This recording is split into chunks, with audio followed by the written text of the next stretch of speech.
रहने का ठिकाना पोद्दार मेडिकल कॉलेज में था तो छुप के रहता था। जब चेकिंग होती थी तो मैं टेरेस पे भाग जाता था। मैं उस मुकाम पे पहुंच गया फाइनेंशियली जहाँ पे अब अगला महीना कैसे चलेगा बॉम्बे में मुक्काबाज करने के बाद। किसी को पता नहीं था मैं एक्टर हूँ, तो मारते थे तो सांस ही रुक जाती थी, ऐसा लगता था। कवि कलश जी की समाधि, छत्रपति संभाजी महाराज की जो समाधि है, मैंने वहाँ वक्त बिताया। प्रसन्न रहे माता जगदम्बा, ओ छत्रपति ओ सहचर संभा। तू ना थकेगा कभी, तू ना थमेगा कभी, तू ना मुड़ेगा कभी, कर शपथ कर शपथ कर शपथ, अग्निपथ अग्निपथ अग्निपथ। जी हाँ, जिन्होंने जीवन को, अपने लक्ष्य को पूरी तरीके से अग्निपथ बना लिया और ना थके कभी, ना मुड़े कभी और ना थमे कभी। चाहे उनके रास्ते में कितने उतार चढ़ाव आए, टूटे भी, लेकिन फिर से फिनिक्स की तरह खुद को जोड़ लिया और आज वो हमारे सामने हैं। उनकी सक्सेस स्टोरी को हम सेलिब्रेट कर रहे हैं। मेरे साथ हैं विनीत कुमार सिंह। कैसे हैं विनीत भाई? बहुत बहुत धन्यवाद इतना काव्यात्मक और इतना प्रभावी परिचय देने के लिए। पिताजी मैथमेटिक्स में एकदम पारंगत, ट्रिग्नोमेट्री की बुक्स में उनका नाम आता है। ऐसा माहौल जहाँ पढ़ाई लिखाई, गणित, आंकड़ों की बात चल रही है, वहाँ आंकड़ों के फेर में ना फंस के क्रिएटिविटी की फेर में उस दुनिया में जाने का जो अपने आप में एक मादा है, उसको मैं मादा ही बोलूँगा, वो कहाँ से आया? खेलता था, पढ़ता था, घर में पढ़ाई का माहौल था। पापा जैसा आपने बताया वो मैथमेटिशियन हैं और अंकल सभी लोग या तो मैथ्स में हैं या स्टैट में हैं। तो स्टैटिस्टिक्स एक हिस्से में चलती रहती है घर में और मैथमेटिक्स एक हिस्से में चलती रहती है। इसके परे कुछ चलता नहीं है। खेलना अलाउड था तो मैं निकलना चाहता था कि मुझे खेलने में मज़ा आता था। मेहनत करके खेलता था। नेशनल्स खेले मैंने, बास्केटबॉल के 6-7 नेशनल्स खेले हैं। मिनी सब जूनियर लेवल पे। जब सब जूनियर जूनियर के लेवल पे आए तो मुझे समझ में आ गया कि मैं जो सोच रहा हूँ वहाँ तक मैं नहीं जा पाऊँगा, क्योंकि मेरे जो सीनियर्स थे, मिनी तक तो ये ख्याल नहीं आया था, मतलब जो अंडर 12 है। लेकिन जैसे ही अंडर 12 के बाद मैं खेलना शुरू किया, मुझे समझ में आ गया कि ये खेल उनका है जिनकी हाइट 6 फीट के ऊपर हो, अगर आप बड़े स्तर पे खेलना चाहते हैं। तो वो जैसे ही हाथ खुलता था, क्योंकि 12-13 साल के बाद हाइट तेजी से बढ़ने लगती है, तो गेम में फ़र्क, आप कितने भी फास्ट हों, बट जहाँ मतलब आप सब जूनियर में जाते हो या जूनियर में जाते हो, कोई 15 साल का है, कोई 12-13 का है, तो 2-3 साल में ही पता चले 1 फीट का डिफरेंस है। तो वो मैं ये समझ में आने लगा कि इसमें जैसे जैसे एज होगी वैसे वैसे मेरे खेल का जो असर है वो कम होगा, बिकॉज ऑफ द हाइट। ठीक है, हाइट अच्छी है, 5 फीट 10 इंच की हाइट है, अच्छा है, लेकिन बास्केटबॉल के लिए ये हाइट इतनी, तो मेहनत करके खेलता था। पढ़ाई भी मेहनत करके होती थी, मन नहीं लगता था पढ़ाई में, लेकिन घर में जो माहौल है तो आपका बस चलता तो एग्रीकल्चर ले लेते आप तो।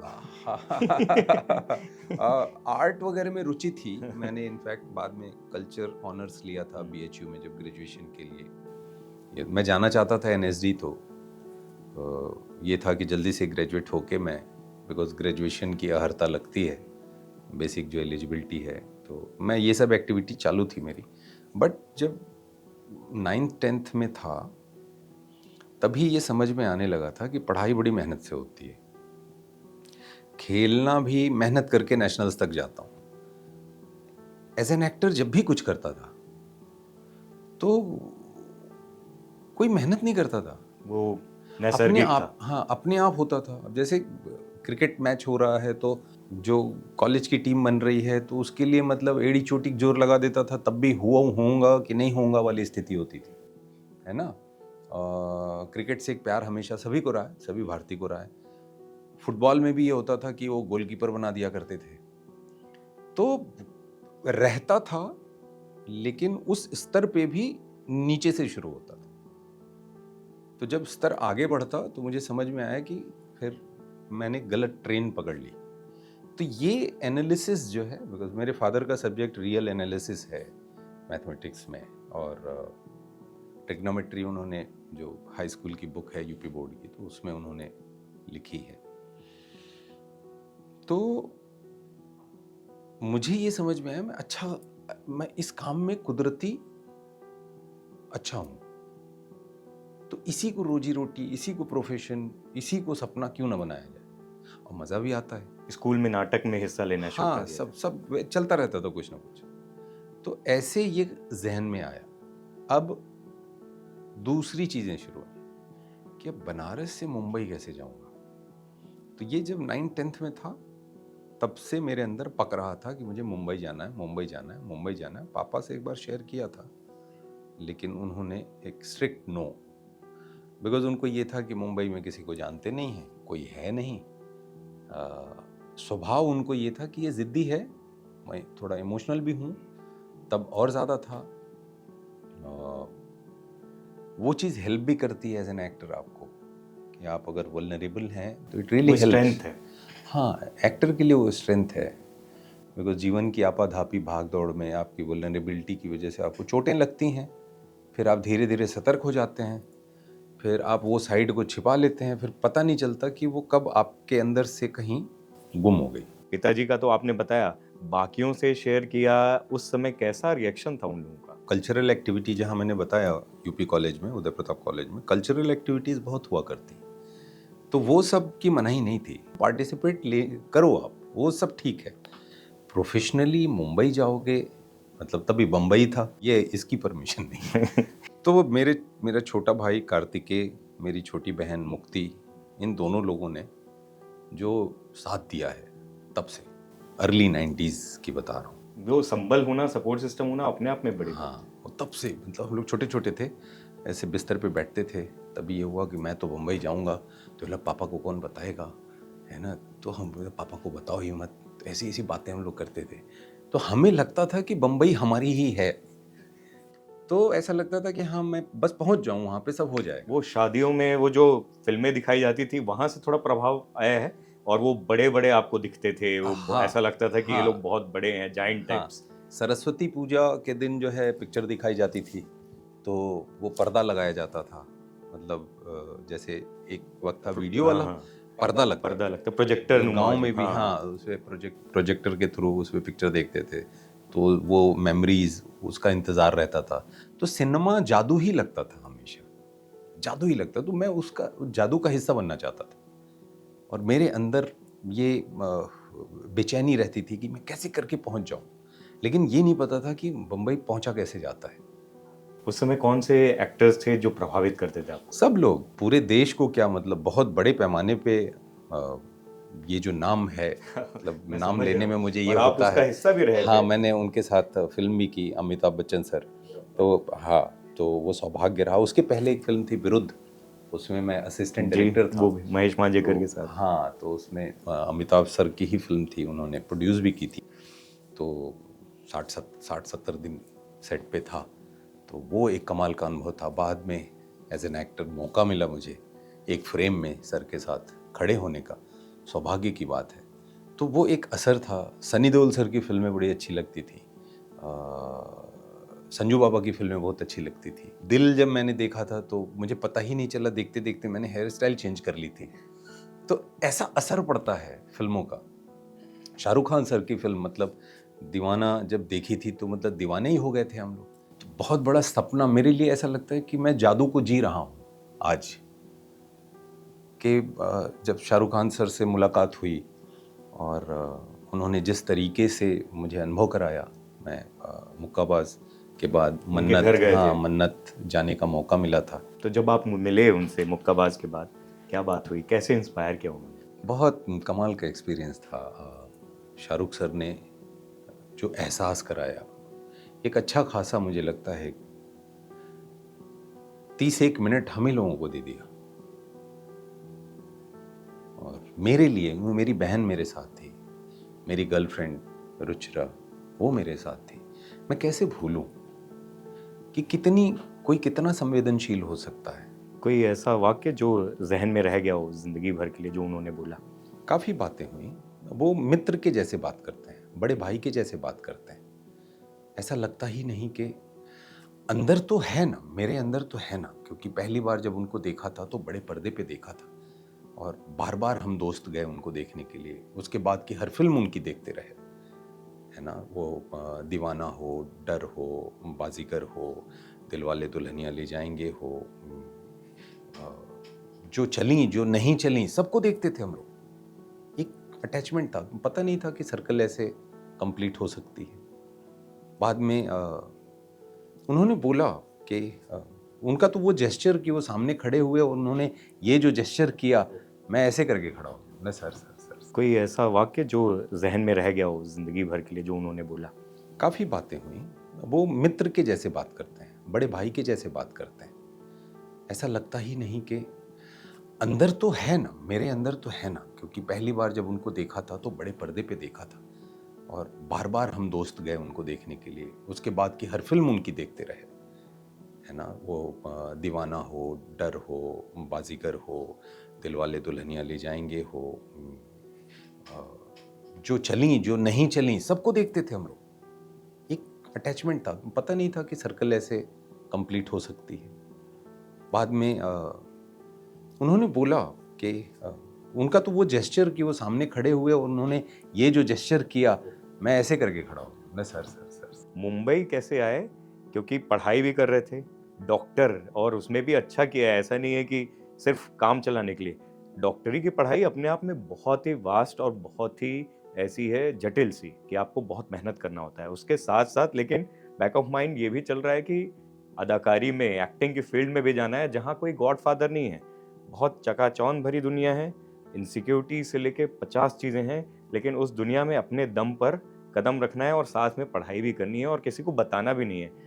पूरी ये कहानी बताइए अब। मैं बहुत कम में कहना चाहूँगा, बिकॉज वो लंबा वक्त था। मैं डॉक्टर क्यों बना, अक्सर लोग बोलते हैं कि एक डॉक्टर यहाँ आया, बट सच्चाई ये थी डॉक्टर बनने के पीछे कि वो जो कम एज में ये सब चल रहा था, तो मैं ये देखता था कि पापा के जितने भी दोस्त हैं सब दिन में जाते हैं जॉब करने, रात में काम कौन करता है। ये था कि यार डॉक्टर अगर बन गए तो रात में मैं बम्बई में काम कर सकता हूँ, दिन में स्ट्रगल कर लूंगा। तो ये बात बैठ गई थी। फिर ये था कि इसी रास्ते पे पुश मारो, और उसके चक्कर में सीपीएमटी निकाल ली। मैं सीपीएमटी देने के बाद तब समझ आ गई थी, जब 11th 12th में था तब ये समझ में आ गया था कि कुछ और रास्ता है, एनएसडी के थ्रू चलते हैं, कुछ फिगर आउट कर लूंगा। लेकिन सीपीएमटी देनी थी क्योंकि मैथमेटिक्स छोड़ दी थी, तो दबाव घर से था कि मैथ्स क्यों छोड़ दी, है ना। सभी अंकल पापा सब लोगों का ये था कि अरे मैथ्स इसने छोड़ दिए, नया ही कुछ शुरू कर रहा है। तो मैं थोड़ा सा दूर गया था और सीपीएमटी दे दी थी। मैं चला गया बीएचयू, कल्चर ऑनर्स लिया था, कल्चर ऑनर्स, फिलॉसफी, टूरिज्म, ये मेरा सब्जेक्ट था। तो 3 महीने 2 महीने हुए थे। और बीएचयू जाके करता क्या था, फिल्में देखी मैंने, तो फिल्म में मार्क करता था कि क्या क्या करते हैं एक्टर्स। तो सब जितनी चीज़ें हैं वो सब नोट करता था, उसको सीखता था कि स्केटिंग हो, है ना, एक्शन है, खेल है। 3 महीने यही चला है बीएचयू। तब तक सीपीएमटी के रिजल्ट आ गए। मैं बोला चलो अब बम्बई जाने का रास्ता जो है लग रहा है यही वाला है। मेडिकल कॉलेज तो मैंने हरिद्वार एडमिशन इसलिए लिया था जबकि मैं बनारस में भी ले सकता था, ऑप्शन था मेरे पास। लखनऊ भी ले सकता था, घर से मतलब 5 घंटे में आ जाता, यूपी में ही था। वहाँ से दिल्ली 5 घंटे का रास्ता था बाई बस।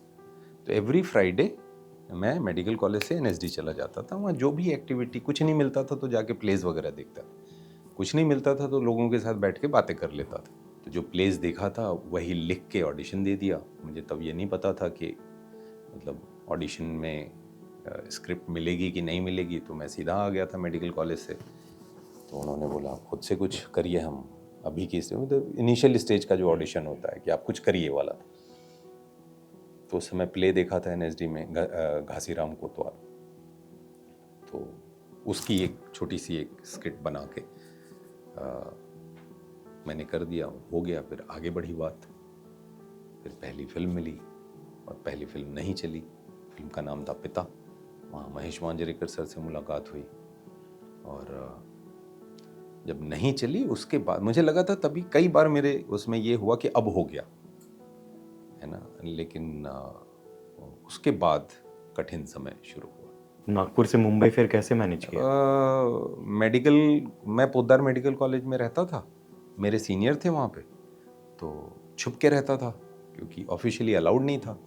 तो मैं पोद्दार मेडिकल कॉलेज में 4 से 5 साल रहा।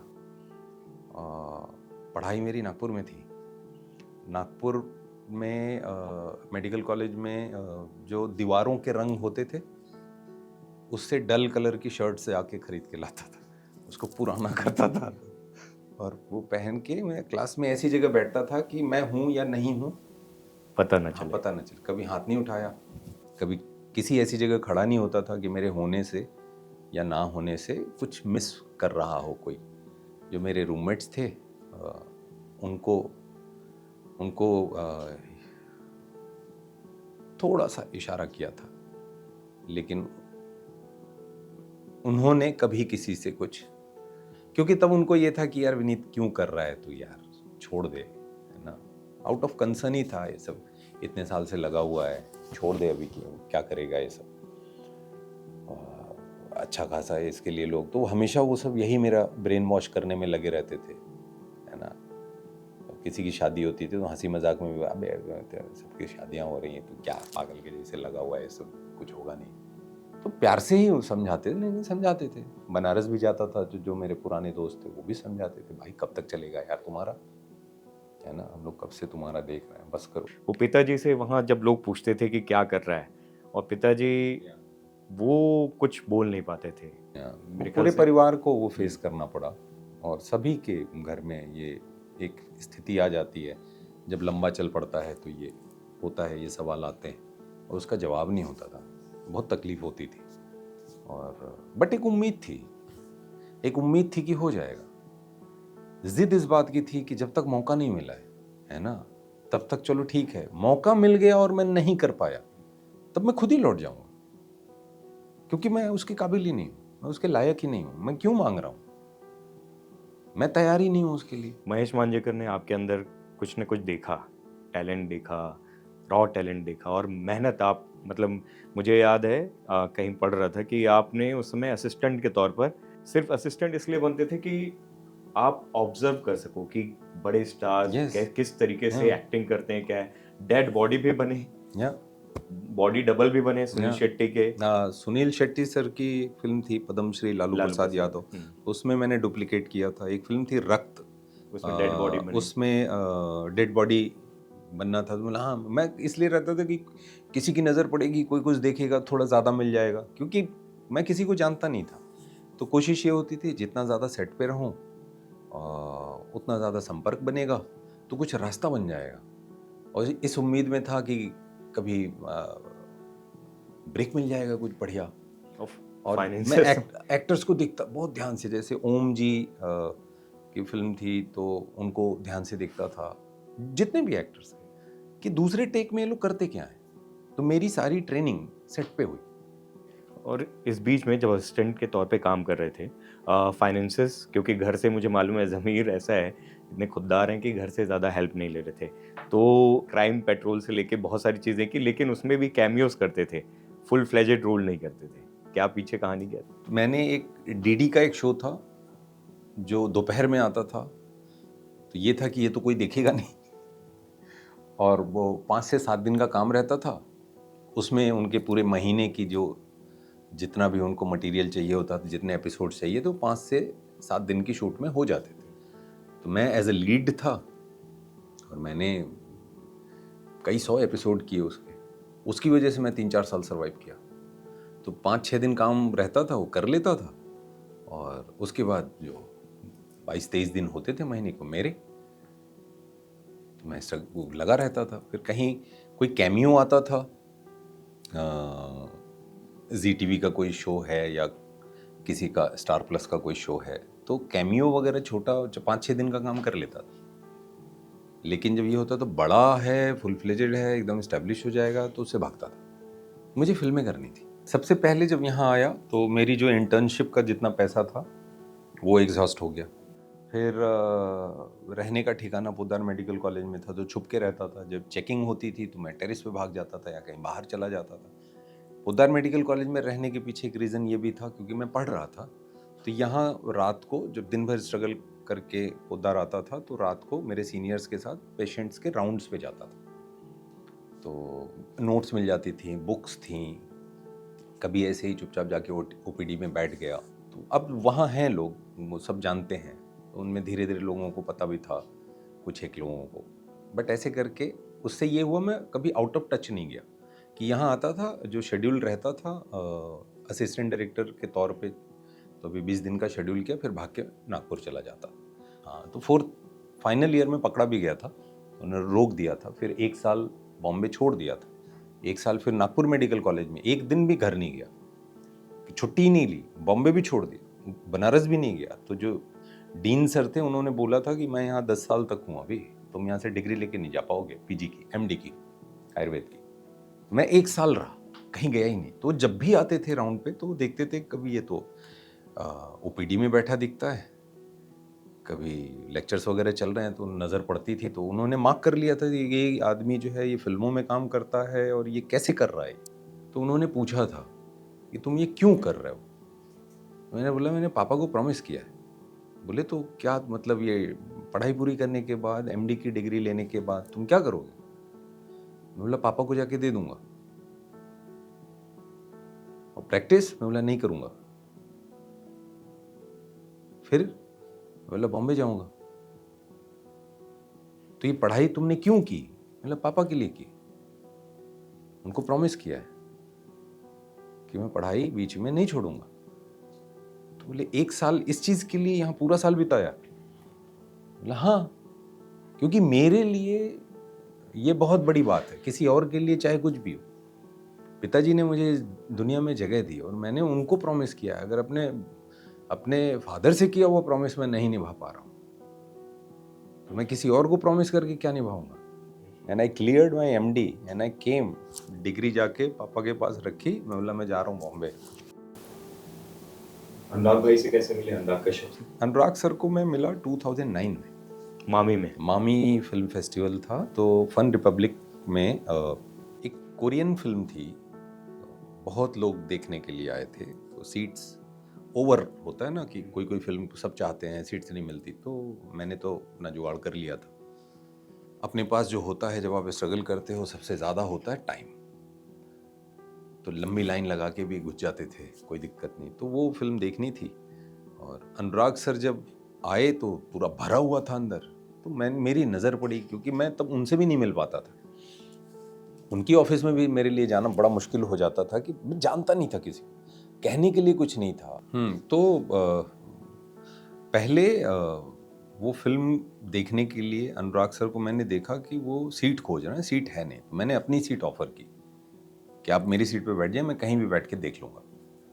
तो वो पहली मुलाकात, और उन्होंने मेरी सीट नहीं ली, नहीं तुम कहाँ बैठोगे, बैठो बैठो बैठो, ऐसे करके वो यार मौका चला गया हाथ से। अब फिल्म चल रही, मेरे दिमाग में यही चल रहा है कि यार अच्छा मौका मिला था ये, प्रभु थैंक्स टू मामी, एक बड़ा संयोग बना था उसमें। तो मैं पहले निकल के गया क्योंकि मुझे ये था कि ये लंच का टाइम है और थोड़ा लेट टाइम है, लेट लंच का, इसके बाद मतलब अगली फिल्म देखना मतलब सीधे 5 साढ़े 5 बज जाएगा। तो सब लोग ये फिल्म जो देख रहे हैं ख़त्म होने के बाद नीचे भागेंगे खाना खाने, तो वहाँ मैकडी का ही ऑप्शन है। तो मैं एंड का ऑलमोस्ट समझ में आ गया था, क्रेडिट वेडिट शुरू होने के पहले धीरे से उठा और हाँ, तो उस समय मैकडी में हार्डली मेरे आगे ज़्यादा लोग नहीं थे, और अचानक अनुराग सर का आना हुआ उसी लाइन के आसपास, एंड ही वाज लाइक कि कहाँ हूँ मैं? बोला भाई ये मौका, बोला आज ईश्वर मेहरबान है। मैंने सामने बोला सर सर सर देखिए तो, बोला सर सर कुछ लेना है आपके लिए? मैंने सामने से बोला हाँ भूख लगने लाइन है, तो मैंने उनके लिए भी फूड लिया, अपने लिए भी लिया, and thanks to Anurag sir कि उन्होंने ये बोला आ जाओ साथ में बैठ के खाते हैं। और उन्होंने पूछा क्या करते हो, क्या नाम है? मैंने बताया मैं एक्टर हूँ, विनीत नाम है मेरा, कहाँ, मैं बनारस से हूँ, क्योंकि मुझे ये बात पता थी कि बनारस से अनुराग सर हैं।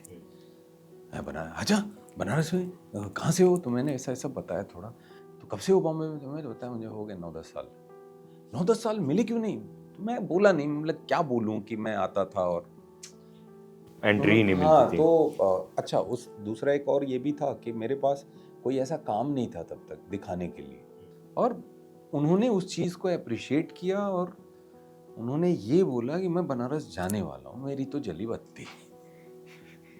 मैंने अपने भाई को लगा दिया काम फ़ोन में। किया और बहन तभी घर पे थी, तो मेरे भाई बहन इन दोनों ने मतलब लिटरली अनुराग सर की फ़ोटो डेस्कटॉप पे मेरे भाई को दिखाई मुक्ति ने कि यही हैं, पहचान लो। मैंने फिर अनुराग सर को बोला मेरा भाई है वहाँ बनारस में, ऐसा वैसा। फिर वो सीडी लेके गए दिखाने। हाँ, कार्तिक जो है अनुराग सर को लेके गया एंड फाइनली जुगाड़ बनाया। वही सीडी जो मैं लेके बॉम्बे में घूम रहा था, वो सीडी मेरे भाई ने सारी बत्तियां बंद करके अनुराग सर को दिखाई। उन्होंने देखा और उन्होंने बोला यार ये तो तुम्हारा भाई अच्छा एक्टर है। एंड उस समय गैंग्स ऑफ वासेपुर की कास्टिंग वास्टिंग का दौर था। उन्होंने मन बना लिया and that's how I got gangs of Wasseypur. मुक्केबाज की जो कहानी थी, मेरे ख्याल से वो सिल्वेस्टर स्टैलोन की रॉकी और आपकी ये कहानी पैरेलल्स ड्रॉ करता हूँ कि कैसे उनको भी प्रोड्यूसर्स मौका नहीं दे रहे थे और आप लेकर गए और लोग करोड़ तक देने की बात कर रहे हैं स्टोरी के लिए क्योंकि उनको स्टोरी में कन्विक्शन है, लेकिन ये बोल रहे हैं कि किसी और को ले लेंगे। हाँ, मेरा ये था कि मुझे 1 रुपया नहीं चाहिए, मुझे हीरो बना दो। क्योंकि उसी लिए आए थे ना। हाँ, वो मतलब ये कंडीशन मेरे लिए होती थी, ये नॉन नेगोशिएबल, इस पे बात नहीं करेंगे सर। बाकी आप जो करो, आप किसी को भी ले लो, कोई भी डायरेक्टर ले लो, किसी को भी कास्ट करो, कोई दिक्कत नहीं, जो करना आप करो। मैं बस ये कि आप हाँ करो, मैं जाऊँ अपनी तैयारी करो। क्योंकि मुझे एक भरोसा था कि ये, और इसी भरोसे की वजह से मुक्काबाज लिखी थी। और क्या कमाल लिखी थी। Thank you. और फाइनली मतलब जब हर तरफ से आपको नहीं दिखा कि कहीं रोशनी किरण है, अनुराग जी के पास जिन पे आप सबसे पहले दांव खेल सकते थे, उनको आपने सिर्फ फीडबैक के लिए वो स्टोरी बताई। वो जो मैंने हमारी बात की ना, हमने अगली में उन्होंने ये बोला था कि तुम्हें निचोड़ लिया जाओ, तो वो संकोच थोड़ा स्वभाव ऐसा है कि मुझे लगता था कि यार अब वो सोचेंगे, उन्होंने बोल दिया, एक्चुअली बहुत मौके में दे दिए कि अभी फिर ये पीछे ही पड़ गया है, तो संकोच में मैं नहीं जा पा रहा था। फाइनली मैंने सोचा कि फैंटम फिल्म्स में बाहर से भी तो डायरेक्टर हायर किए जाते हैं, तो एक स्वभाव है कि अगर मैं किसी को आपके थ्रू जानता हूँ तो वो, अगर उस आदमी को मैं अप्रोच करूँगा तो मैं आपको बता देता हूँ कि मैं जिससे आपने मुझे मिलवाया था तो मैं उनको अप्रोच कर रहा हूँ, ये स्वभाव है मेरा। तो ऐसे मैंने अनुराग सर को बोला कि आपकी कंपनी में पिच करने की सोच रहा हूँ। तो उन्होंने बोला क्या लिखे हो, मेरे को दिखाओ। उन्होंने पढ़ा एंड ही सेड कि मैं डायरेक्ट कर रहा हूँ और तुझे लेके बना रहा हूँ। और उन्होंने एक कंडीशन रखी कि बॉक्सर नहीं बनोगे तो पिक्चर नहीं बनाऊंगा और स्क्रिप्ट में मेरे हिसाब से चेंजेस करूंगा, मतलब जो करना करिए। उस एज में जहाँ पर न्यूरो रिफ्लेक्सेस थोड़े से वो हो जाती थी, वहाँ पर भी आपने पूरी मेहनत की शिद्दत से। वहाँ किसी को पता नहीं था मैं एक्टर हूँ, तो मारते थे तो सांस ही रुक जाती थी, ऐसा लगता था। हर दूसरे तीसरे दिन, जिस दिन वीक में 2 दिन स्पारिंग होती है, तो स्पारिंग में मैं जब खड़ा हो जाता था तो मुक्के पड़ते थे, तो ब्लड आता था, चोट लगती थी, खून आने लगता था, बैठा रहता था, समझ ही नहीं आता था कि कैसे करूं, बट लगा रहता था। कोच जो थे उन्होंने मतलब ये बोला भी कि विनीत बता दो सबको, नहीं तो किसी दिन कोई मुक्का कहीं लग जाएगा, काम खराब हो जाऊंगा बच्चे। मैं बोला सर नहीं बताओ मत। ये कितनी आयरनी है। मैं मतलब सिर्फ इसको इस तरीके से देखता हूँ कि अगर कोई यही मेन लीड आपको मिली है फिल्म, आपने उसके ऊपर अपना पूरा ब्लड एंड स्वेट लगाया हुआ है, अपना सब कुछ बेच के पटियाला जाते हो, सब कुछ, और इतना बड़ा रिस्क लिया हुआ है, मतलब अपने ऊपर वो मुक्के खा रहे हो, खून निकल रहा है, सब कुछ हो रहा है। अगर यही दूसरा कोई होता मेन लीड और ये सब कोई मिलता ना, तो वो अपना मस्त वो प्रोड्यूसर के पैसे पे हर चीज कर रहा होता। नहीं आशीष, सी सब मेहनत करते हैं, बहुत मेहनत करते हैं। मैं हमेशा बताऊँ, सी आप अपनी कहानी देखो ना, मैं कहाँ से आया हूँ, मुझे क्या, हमेशा इनसे उनसे कंपेयर करने जाऊंगा तो मेरी हिम्मत टूटेगी। सबका अपना अपना नसीब है, सबका अपना अपना नहीं, भाग्य मैं है। इसलिए बोल रहा हूँ विनीत भाई क्योंकि आपके पास बहुत रिस्क था, आपने अपना सब कुछ दांव पे लगा दिया था। हाँ, मेरे और पास कुछ एक एक्टर बचा के ही नहीं लिए था। फेस से लेके आपकी वो हर चीज होती है, आप मुक्के खा रहे हो, आप खून निकल रहा है, आप तो सब। क्या पता शायद ऐसा भी कुछ था कि हाँ यार चलो लग गई चोट, अब तो दिखता भी अच्छा नहीं है, तो क्या पता मुझे ही एक रीज़न मिल जाए कि नहीं अब तो मुझे कुछ मिलेगा नहीं, नाक टूटी हुई है मेरी। क्या पता मैं उस वो जिद पे अंदर था। की जो बेचैनी थी उससे हाँ लड़ाई भी चल रही थी हाँ, मेरे वो ख्याल चल ही रहा था। मैं बोला जब जब देना ही नहीं है मालिक, वो उस समय ऐसे ही होता था कि जब देना ही नहीं है तो कुछ ऐसा करा दो कि मेरे पास भी एक कारण रहे। तो निडर हो गया था इसकी वजह से। तो बॉक्सिंग जब करता था तो ये डर नहीं लगता था कि आंख जाएगी कि नाक। उसके रिलीज के बाद जो आपने सोचा था एक रिसेप्शन मिलेगा, उस तरह से हुआ नहीं, आप टूट गए थे? लोगों ने प्यार बहुत दिया, तारीफ बहुत हुई, लेकिन जो उम्मीद थी कि ऐसा कुछ करियर में ऐसी चीज़ें अब मिलेंगी करने को, वो नहीं हुआ। मैं वो 5-6 महीने काम नहीं था। तो मुक्काबाज के बाद जो पहला काम किया था वो बिल भरने के लिए किया था, क्योंकि मैं ऑलरेडी एग्जॉस्ट हो चुका था मुक्काबाज तक फाइनेंशियली। और मैं क्या घर वर पे नहीं बताता हूँ, तो नहीं अपनी अपनी चीज़ें नहीं, कई बार लंबे समय लंबा चला तो कहता नहीं हूँ घर पे कि इससे गुजर रहा हूँ उससे गुजर रहा हूँ। तो ये समझ में आ गया कि कुछ करना पड़ेगा। एक्चुअली एक फिल्म उसके बाद थी जो होने वाली थी, तो वो एक तमिल फिल्म थी जो ऑस्कर में गई थी, उसका रीमेक होने वाला था मुक्काबाज के ठीक बाद। तो मुक्काबाज के पहले ही ये चीज़ हो गई थी कि ये करेंगे, तो उसके हिंदी के सारे डायलॉग मैंने और मेरी सिस्टर मुक्ति ने, हम लोगों ने मुक्काबाज भी साथ में की थी। तो हम लोगों ने वो डायलॉग्स वगैरह सब कर डाले, स्क्रिप्ट रेडी हो गई, अच्छा भी लगा प्रोड्यूसर को, सारी चीज़ें हो गई। एंड उम्मीद थी कि अब हो जाएगी। अब तो आगे करते करते 6-7 महीने ऐसे ही बीत गए और वो हुई नहीं। तो उस बीच में कोई चीज़ मैंने ली भी नहीं। जो मुक्काबाज की पूरी फिजिकलिटी थी, वो रोल ऐसा था कि वो मज़दूर है, तो मज़दूर है तो मतलब क्या ही बॉडी और ये सब, खाने का ही जिसका ठिकाना नहीं है, विजुअली दिख रहा है। तो पूरी फिजिकलिटी ब्रेक कर दी उसके लिए, और अनफॉर्चुनेटली वो फिल्म हुई नहीं। और मैं उस मुकाम पे पहुंच गया फाइनेंशियली, जहाँ पे अब अगला महीना कैसे चलेगा बॉम्बे में मुक्काबाज करने के बाद। तो गाड़ी भी बिक गई थी, तो साइकिल से घूमता था यहाँ वहाँ। और अब ये हुआ भी नहीं, अब वापस मैं वहाँ खड़ा हूँ, है ना, जहाँ मुझे कोई भी काम करना पड़ेगा, लेकिन करना पड़ेगा। या तो कहीं से मैं पैसे उठाऊंगा, तो पैसे मैं किसी से मांगता नहीं। तो पहली फिल्म कि घर चले, बना तो रहूं पहले, जहाँ रहना है। तो ऐसे हुआ और ऐसे शुरू हुआ। और मुक्काबाज के बाद काम आया, काम किया, मेरी उम्मीद बढ़ गई थी। तो उसके अंदर ना, मेरे अंदर कुछ ऐसा खौल रहा था, झुझलाहट होती थी कि इतनी मेहनत की है। मैं 3:30 बजे उठता था मुक्काबाज के वक्त, पहली ट्रेनिंग 5 बजे शुरू कर देता था और पूरे दिन में 4 ट्रेनिंग करता था। सोचता नहीं था कैसे हो रहा है, बस हो रहा है। और आखिरी ट्रेनिंग होते होते ऐसा लगता था कि 102 डिग्री फीवर है, वो बॉडी कूल डाउन हो ही नहीं पाती थी। एक ट्रेनिंग करके आता था, बस शावर में जा कपड़ा पहन खड़ा ही हो जाता, पहने पहने उतारता था। क्या चल रहा था, क्या था, क्या जिद थी, कहाँ से ऊर्जा आ रही थी। तो 3 ट्रेनिंग तो 100%, लेकिन हफ्ते में 3 दिन ऐसा होता था कि 4 ट्रेनिंग खींच देता था। बॉडी टाइट हो जाती थी सब। कोच बोलते थे, अरे भाई मतलब मुक्के नहीं चल रहे, ये थोड़ा सा एक ये करो, तो रुकता ही नहीं था। क्योंकि हर सिर्फ ट्रेनिंग की फाइट नहीं थी, दूसरी भी चीज़ें थी जिससे जूझ रहा था। तो उस जब इतना कर दिया तो मुझे लगा था ज़्यादा मिलेगा, तो ऐसा नहीं हुआ। मुक्काबाज के बाद मेरी सोलो थिएट्रिकल रिलीज नहीं वैसी वाली हो, मतलब मुक्काबाज जैसे सिया की, तो सिया नाम से आप समझ सकते हैं, पूजा पांडे नई लड़की है, मैं नई लड़की के भी पीछे जाके खड़ा हुआ। और वो ऐसा है वो किरदार जिसमें वो एक थप्पड़ नहीं मारता किसी को। तो जो फिल्में करना चाहता था उसे कुछ मिला नहीं। थिएट्रिकल सोलो रिलीज उसके बाद 5-6 साल कुछ नहीं थी। एक आध फिल्म की जो जिसका मुझे रिग्रेट भी है, मतलब अब क्या बोलूं, लेकिन उसकी वजह से मैं 2 साल फाइनेंशियली बच गया कि गलत डिसीजंस ना। हमेशा एक चीज़ था, मैं सुंदर कहानियों का हिस्सा बनना चाहता हूँ।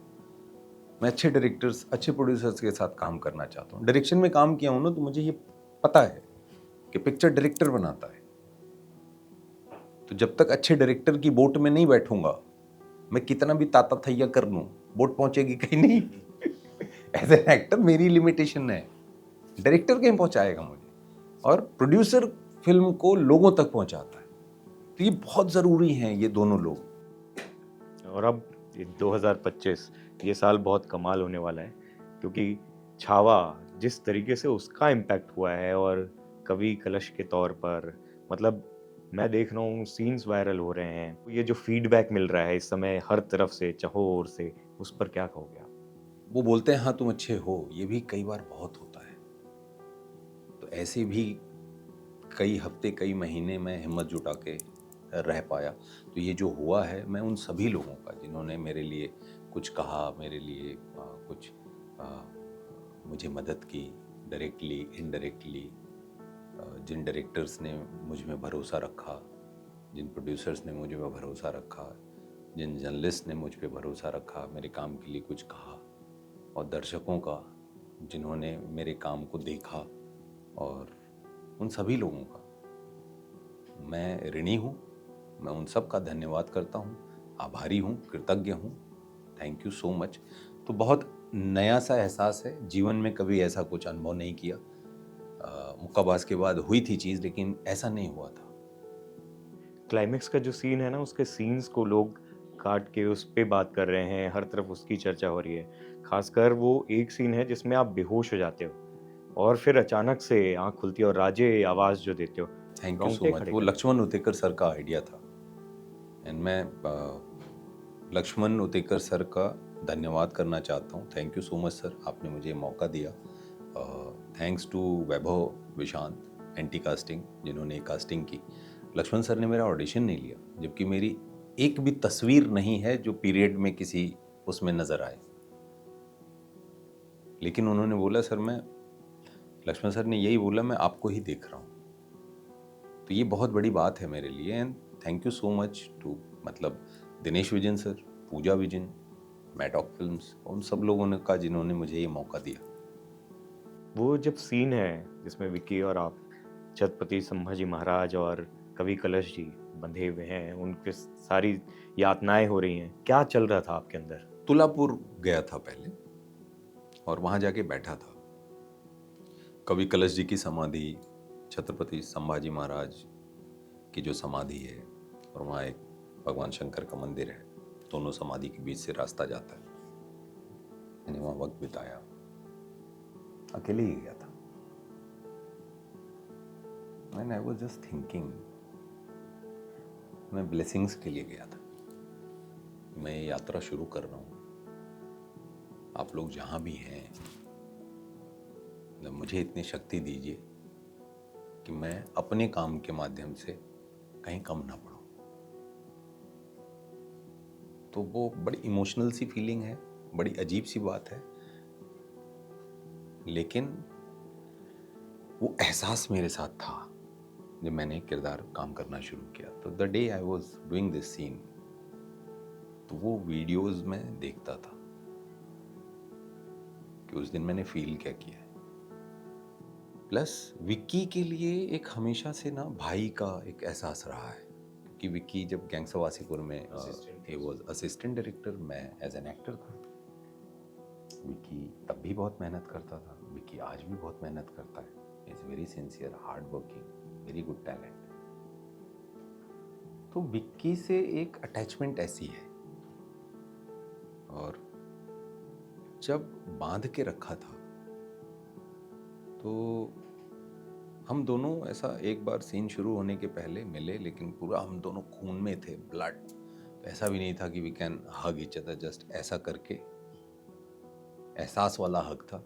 ऐसे ही लक्ष्मण सर को हग किया दूर से ही, एंड सीन में घुसे, पूरी रात चला हूँ। सीन शुरू होने के पहले मैं बस ऐसा विक्की को देखता था, और उसकी बैक है, क्योंकि मैं पीछे से इस तरफ जाता हूँ, हमारी बैक है, तो टर्न करके देखता था थोड़ी देर के लिए, और ख्याल यही होता था मेरे भाई को बांध रखा, मेरे जिगरी को बांध रखा और छील के रख दिया इन लोगों ने। खून टपक रहा है उसके, जिसका मैं इतना सम्मान करता हूँ, जिसके लिए मेरे मन का भाव ये है कि मेरे पास जो कुछ है एक पल में न्योछावर कर दूंगा, उसको ऐसा छील के रख दिया। उसे फील करता था, टर्न करता था। और सीन करता। और ये जो सीन आप लोग देख रहे हैं, जब हम लोग पढ़ रहे थे सीन, मैं विक्की लक्ष्मण सर के साथ, लक्ष्मण सर ने तब रीडिंग के वक्त जो ब्रीफ दी थी वो यही है। ही वॉज वेरी क्लियर, मुझे यही चाहिए कि दूर जा रहे हैं, वॉल्यूम धीरे धीरे बढ़ेगी। और एग्जैक्टली वैसे ही मैं सीन को देख रहा हूँ, and I am really happy it turn out so well.